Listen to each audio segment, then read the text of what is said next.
यानंतर थेट जाऊया, सुनील प्रभू बोलतायत तिथे. बंदी आणू शकत नाही. विधानसभेचं कामकाज आमचं चालू राहील. अधिवेशनाचा पहिला दिवस आहे, कशा प्रकारे नक्की तुमची स्ट्रॅटेजी आहे, कुठल्या मुद्द्यांवर? आज पहिला दिवस अजून सुरूही झाले नाही. राज्यपालांचं अभिभाषण होऊ दे, हळूहळू कळेल तुम्हाला. असं आहे की न्याय प्रविष्ट आहे. 2 आठवडे कोर्टाने त्या ठिकाणी वेळ मागितलेला आहे. त्यामुळे हळूहळू आपल्याला सगळ्या गोष्टी कळतील. असं आहे की न्यायालयीन लढाई आणि कायदेशीर सल्ला या सगळ्या गोष्टीनंतर आम्ही जे काही योग्य गोष्टी करायच्या त्या करू.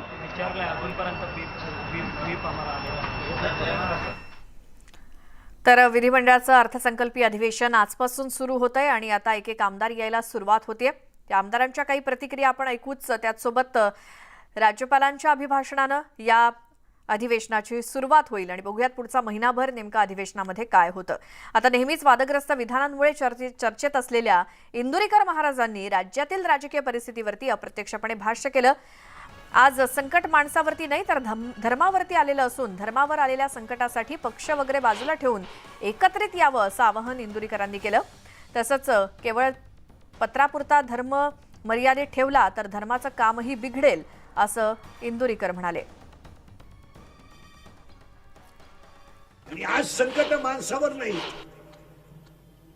धर्मावर आहे. आणि तुम्ही जर अशीच शेळपाटावानी राहिले ना, एक दिवस धर्मही राहत नाही. तुम्ही एकमेकातल्या दुश्मन्या सोडून धर्मासाठी एकत्र लढा. तुमचा पक्ष, तुमचा नेता तिकडे काही करा, फक्त धर्मावर संकट येईल तेव्हा पक्ष राहू द्या, नेते राहू द्या, मनगटाला मनगट लावून एकत्र लढा तर धर्म वाचेल. अकोल्यातल्या गीतानगर भागातील महादेवाच्या मंदिरातील पिंडीला अचानक डोळे दिसत असल्याची अफवा पसरली आणि ही अफवा पसरताच मंदिरात लोकांनी गर्दी केली. महादेवाच्या मंदिरावरती रात्री उशिरापर्यंत महिलांची गर्दी उसळली होती. मात्र याचं अनिसानं खंडन केलंय. पिंडीमध्ये अनावधानानं खड्डे राहिले असतील, परंतु ही पिंड जुनी दिसत असल्यामुळे हा प्रकार जाणीवपूर्वक केला असल्याचं अनिसाचं म्हणणं आहे.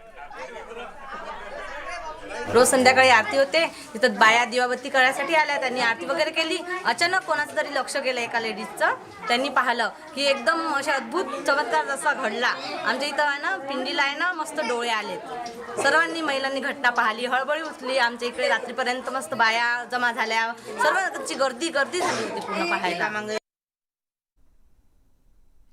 प्रत्यक्षात हा फोटो पाहिल्यानंतर किंवा आपण व्हिडिओ पाहिल्यानंतर आपल्या कुणाच्याही सहज लक्षात येईल की हे जे खड्डे पडलेले आहेत हे अतिशय जाणीवपूर्वक खड्डे पडलेले दिसतात.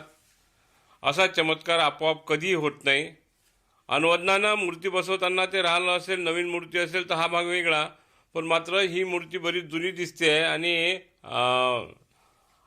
या ठिकाणी जे खड्डे पडलेले आहेत आणि त्याचा जो डोळ्यासारखा आकार जो दिसतो हा अतिशय जाणीवपूर्वक केलेला प्रकार असल्याचं प्रथमदर्शनी निदर्शनास येते.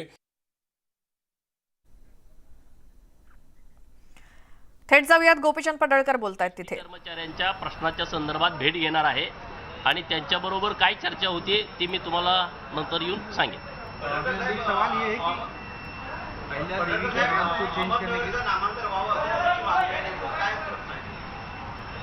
राज्यामध्ये गेल्या अनेक वर्षांपासून औरंगाबादचं नाव बदलून छत्रपती संभाजीनगर करावं अशी मागणी होती आणि उस्मानाबादचं नाव बदलून धाराशिव करावी.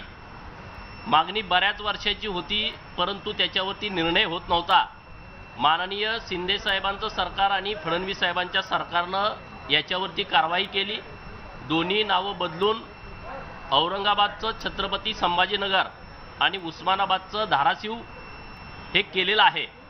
आणि त्याच धर्तीवरती पुण्यश्लोक अहिल्यादेवी होळकर यांचं जन्मगाव अहमदनगर जिल्ह्यामध्ये चौंडी आहे. पुण्यश्लोक अहिल्यादेवी होळकर यांच्या सन्मानार्थ अहमदनगर जिल्ह्याचं नाव बदलून लवकरात लवकर अहिल्यानगर केलं जाईल. माननीय देवेंद्रजी फडणवीस साहेबांच्या नेतृत्वात निश्चित नामांतरण होईल. सुद्धा एसटीसाठी आंदोलन केलं.